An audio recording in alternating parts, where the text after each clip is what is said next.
Hello friends, എല്ലാ കൂട്ടുകാർക്കും നമ്മുടെ നാളത്തെ എപ്പിസോഡിൻ്റെ പ്രൊമോ റിവ്യൂയിലേക്ക് തന്നെ സ്വാഗതം കേട്ടോ.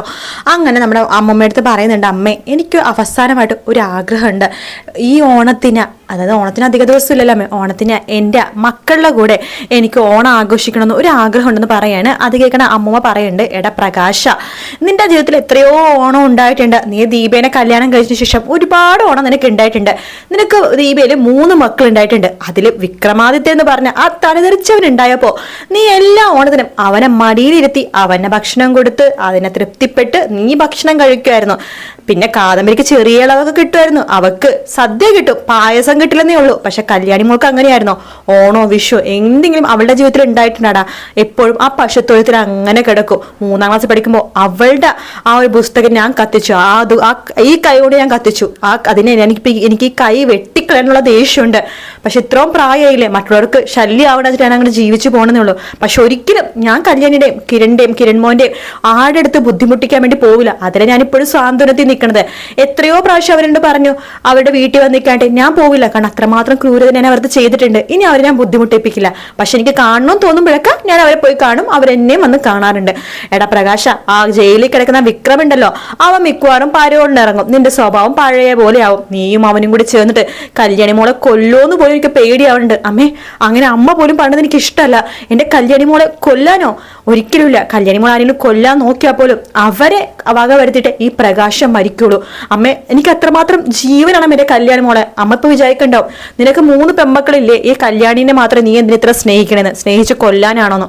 ഒരിക്കലും ഇല്ലമ്മേ. എനിക്ക് 3 പെമ്മക്കളുണ്ട്, ശരിയാണ്. പക്ഷെ അതിൽ ഏറ്റവും കൂടുതൽ എന്നെ അപമാനിച്ചതും ദ്രോഹിച്ചതും കല്യാണി മോളോടാണ്. അവള് കുഞ്ഞായിരിക്കുന്ന സമയത്ത്, അതായത് ദീപയുടെ വയറ്റിലിരിക്കുന്ന സമയത്ത് എത്രമാത്രം ദ്രോഹം എന്നെ ചെയ്തിട്ടുണ്ട്. ദീപക്ക് പച്ചവെള്ളം പോലും ഞാൻ കൊടുത്തിട്ടില്ല. ഒരു ഗർഭിണി പെണ്ണിനോട് എത്രമാത്രം ക്രൂരത ഞാൻ ചെയ്തിട്ടുണ്ട് എന്നൊക്കെ പറയാണ്. എന്നിട്ടും അവൾ എന്നെ സ്നേഹിച്ചിട്ടേ ഉള്ളൂ. കല്യാണി മോൾ ഉണ്ടായി കഴിഞ്ഞപ്പോ, പെൺകുഞ്ഞാണെന്ന് പറഞ്ഞപ്പോ ഞാൻ അവളെ കൊണ്ടേ കളയാൻ പോയപ്പോ പോലും ദീപ ആദ്യമായിട്ട് പൊട്ടിത്തെറിച്ചത് അന്നായിരുന്നു. എന്നിട്ടും അവൾ സഹിച്ചു എന്റെ കൂടെ നിന്നു. പക്ഷെ അവളുടെ മോളെ കല്യാണി എത്രമാത്രം ദ്രോഹിച്ചോ. അവളുടെ മോൾ ഞാൻ പറഞ്ഞുകൊണ്ടിരുന്നത്. അത് മാത്രമല്ല, ദീപനെ കുറിച്ചും കല്യാണിനെ കുറിച്ചും അവിഹിത കഥകൾ വരെ ഞാൻ പറഞ്ഞുണ്ടാക്കിയില്ലേ. എന്റെ നാവ്, അമ്മ പറഞ്ഞ പോലെ പുഴുത്ത് ഞാൻ ചാവുള്ളൂ. എന്റെ നാവായിരിക്കും ആദ്യം പുഴുക്കണത്. എന്തായാലും എനിക്ക് എന്റെ കല്യാണി മോളെ മരിക്കുന്നവരെ എനിക്ക് അവളുടെ മുഖം കാണണം. അതിനുവേണ്ടി പോക്കറ്റിൽ ഈ ഫോട്ടോ ഞാൻ ഇപ്പോൾ എടുത്തു വെച്ചിരിക്കുന്നുണ്ട് അമ്മേ എന്നൊക്കെ പറയാണ്. അമ്മ പറയുന്നുണ്ട്, ഇല്ലടാ, ഞാൻ ഒരിക്കലും നിന്നെ വിശ്വസിക്കില്ല. കാരണം എന്താണെന്നറിയാവോ, നീയെ ആ രാഹുലിന്റെ വിക്രമിന്റെ കൂടെ കുറെ നാൾ കഴിഞ്ഞതല്ലേ. ആണ് നിന്റെ സ്വഭാവം എത്രയാണെന്ന് എനിക്കറിയാം. ഞാൻ മാറിയാലും നീ മാറിയെന്ന് വിശ്വസിക്കാനുള്ള കാരണം എന്താണെന്നറിയാവോ? ഇത് തന്നെയാടാ കാരണം. നീ രാഹുലായിട്ടുള്ള കൂട്ടുകെട്ടും കാര്യങ്ങളൊക്കെ എനിക്ക് ഇപ്പോഴും ഉണ്ട്. സത്യപ്പെടാ, നീ രാഹുലിനെ കാണാൻ ജയിലിലേക്ക് പോവാറുണ്ടോ? അമ്മ എന്താ ഇങ്ങനെയൊക്കെ പറയണത്? അല്ല, നിന്നെ നന്നായിട്ട് അറിയാവുന്ന അമ്മയായിട്ട് ഞാൻ ചോദിക്കണമെന്നേ ഉള്ളൂ. അമ്മേ, ഞാൻ പോട്ടെ, വയ്യ, അമ്പലത്തിൽ പോകണം. രാമായണം വായിക്കണത് ഞാൻ വായിക്കത്തില്ല, കേൾക്കണ ആഗ്രഹമുള്ളതുകൊണ്ട് ഞാൻ പോവാണെന്ന് പറഞ്ഞിട്ട് പ്രകാശൻ അവിടുന്ന് പോവാണ്. ഇനി ശരിക്കും മാറിയോ എന്ന് അമ്മുമ്മയെ വിചാരിക്കുന്നുണ്ടോ. പിന്നീട് കാണിക്കുന്നത് നമ്മുടെ മനോഹറിനെയാണ്. മനോഹർ അങ്ങനെ മരിയനെ ഫോൺ വിളിച്ചിരിക്കുക കേട്ടോ. ഹലോ മോളെ, പ്രിയതമേ, നോക്ക്, എന്ത് ചെയ്യണ മോളെ? മിന്നുകെട്ട് കണ്ടിട്ട് നിന്നെ ശരിക്കും കാണാൻ പോലും സാധിച്ചില്ല, നിന്റെ കൂടെ ഒന്ന് ഇരിക്കാൻ പോലും സാധിച്ചില്ല. ഇവിടെ നിറച്ചു ആൾക്കാരാണെന്നേ.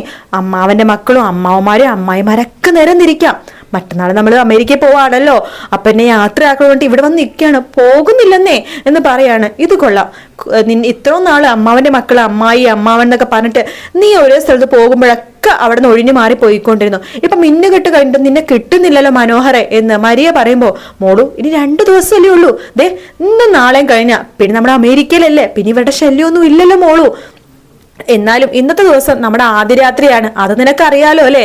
എന്റെ മോളു, ഞാൻ വരുമോന്നേ, മോള് വെയിറ്റ് ചെയ്യ്, ഞാൻ എന്തായാലും വരും എന്ന് പറയാണ്. ഇതൊക്കെ തന്നെ സരയോ കേൾക്കണ്ട. അതേടാ, അവളുടെ ആദ്യ രാത്രിയുടെ അവൾ കാത്തിരിക്കട്ടെ. നിന്റെ ആദ്യ രാത്രിയുടെ നിന്റെ അവസാന രാത്രിയാടെ എന്ന് സാരിയോ മനസ്സിൽ വിചാരിക്കുകയാണ്. എന്തായാലും ഇന്ന് രാത്രിയോട് കൂടി തന്നെ ഞാൻ ഇവനെ തീർക്കും. നാളെ സുപ്രഭാതം കാണാൻ ഇവൻ ഉണ്ടാവില്ല എന്ന് സാരിയോ മനസ്സിൽ ഉറപ്പിക്കാട്ടോ. അതിനുശേഷം സാരിയോ ആ ഇരുമ്പോലൊക്കെ മനോഹർ കാണാതിരിക്കാണ്ട് കട്ടിലിന്റെ അടിയിലേക്ക് കയറ്റി വെക്കുവാണ്.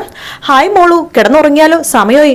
മനുവായിട്ട് വേണമെങ്കിൽ ഉറങ്ങിക്കോ, എനിക്ക് സമയം എടുക്കും. അയ്യോ മോള് വേണം ആദ്യം ഉറങ്ങാനായിട്ട്, എനിക്ക് നല്ല ഉറക്കം വരുന്നില്ല, ഒരു ഇമ്പോർട്ടന്റ് മീറ്റിംഗ് ഉണ്ടേ, അതൊന്ന് പങ്കെടുത്തിട്ട് വേണം വരാൻ.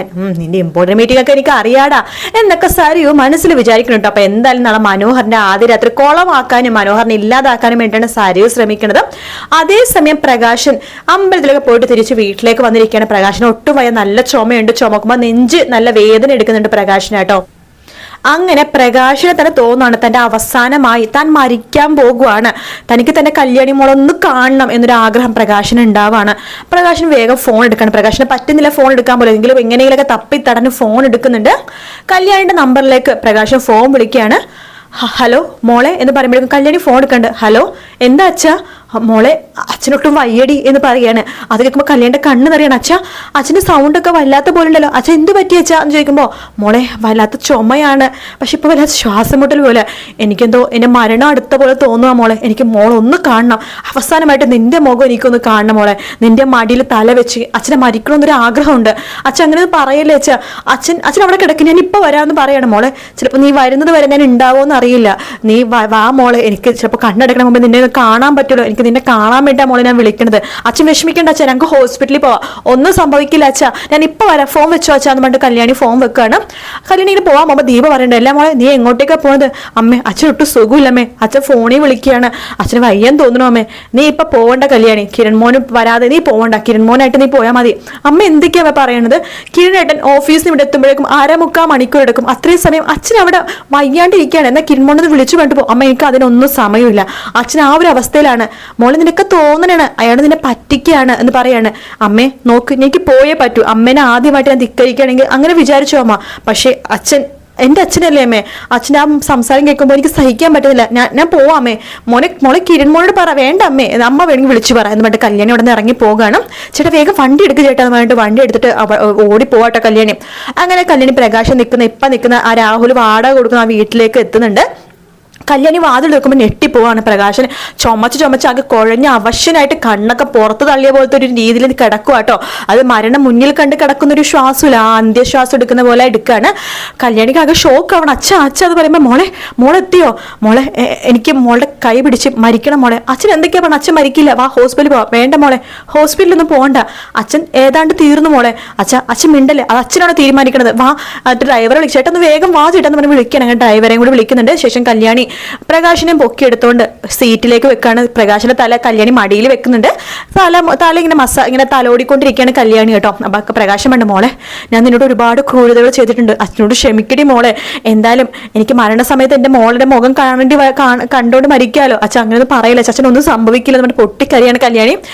പ്രകാശം വേണ്ട മോളെ, നീ എന്തിനാ കരയണം മോളെ, നീ കരയരുത്, നീ കരഞ്ഞോണ്ടല്ലേ ഇരിക്കണം, നീ ചിരിക്കണം മോളെ, നീ സന്തോഷത്തോടെ ഇരിക്കണം, നിന്റെ ചിരിച്ച മുഖം വേണം എനിക്ക് കാണട്ടോ, ഒരിക്കലും നീ കരയല്ലേ മോളെ, നീ കരയണ കാണാൻ വേണ്ടിയിട്ടല്ല ഞാൻ വിളിച്ചത്, നിന്നെ അവസാനമായിട്ട് കാണാൻ വേണ്ടി ഞാൻ വിളിച്ചത്, അച്ഛനൊന്നും മിണ്ടല്ലേ, ചേട്ടാ ഒന്ന് പെട്ടെന്ന് വീട് ചേട്ടാ, ഹോസ്പിറ്റലിൽ എത്തിക്ക് ചേട്ടാ എന്ന് പറയാണ്. അങ്ങനെ ഹോസ്പിറ്റലിലേക്ക് എത്തുന്നുണ്ട്. കല്യാണി പ്രകാശനെ കൂട്ടിക്കൊണ്ട് ഹോസ്പിറ്റലിൽ പോകുന്നുണ്ട്. പ്രകാശൻ ICUയിൽ കയറ്റിയാണ്. പ്രകാശൻ മരണത്തിലേക്ക് അടുത്തോ ഇല്ലയോ എന്നുള്ളതാണ് നാളത്തെ എപ്പിസോഡിൽ കാണാൻ പോണത്. എന്തായാലും പ്രകാശിന് ഓൾമോസ്റ്റ് ആ ഒരു മരണത്തിന്റെ ഒരു സംഭവങ്ങളൊക്കെ തന്നെയാണ് പ്രൊമോയിൽ കാണിച്ചത്. അപ്പൊ നാളത്തെ എപ്പിസോഡ് കാണുമ്പോഴേ അറിയാൻ പറ്റുള്ളൂ. ഇനിയിപ്പോ നാളെ എപ്പിസോഡ് ഉണ്ടാവാൻ ചാൻസ് ഇല്ല കേട്ടോ, ചിലപ്പോൾ ഉണ്ടാവായിരിക്കും, സിനിമ ഇല്ലെങ്കിൽ എപ്പിസോഡ് ഉണ്ടാവും, അല്ലെങ്കിൽ എപ്പിസോഡ് ഉണ്ടാവില്ല. എന്തായാലും നാളെ രാവിലെ ആകുമ്പോൾ അത് അറിയാൻ പറ്റുള്ളൂ എപ്പിസോഡ് ഉണ്ടോ ഇല്ലയോ എന്നുള്ളത്. ഉണ്ടെന്നുണ്ടെങ്കിൽ രാവിലെ തന്നെ എപ്പിസോഡിന്റെ റിവ്യൂ ഇടും. വീഡിയോ ഇഷ്ടപ്പെട്ടാൽ ലൈക്ക് ചെയ്യുക, സബ്സ്ക്രൈബ് ചെയ്യുക, കമന്റ് ചെയ്യുക. മറ്റൊരു വീഡിയോ കാണാം.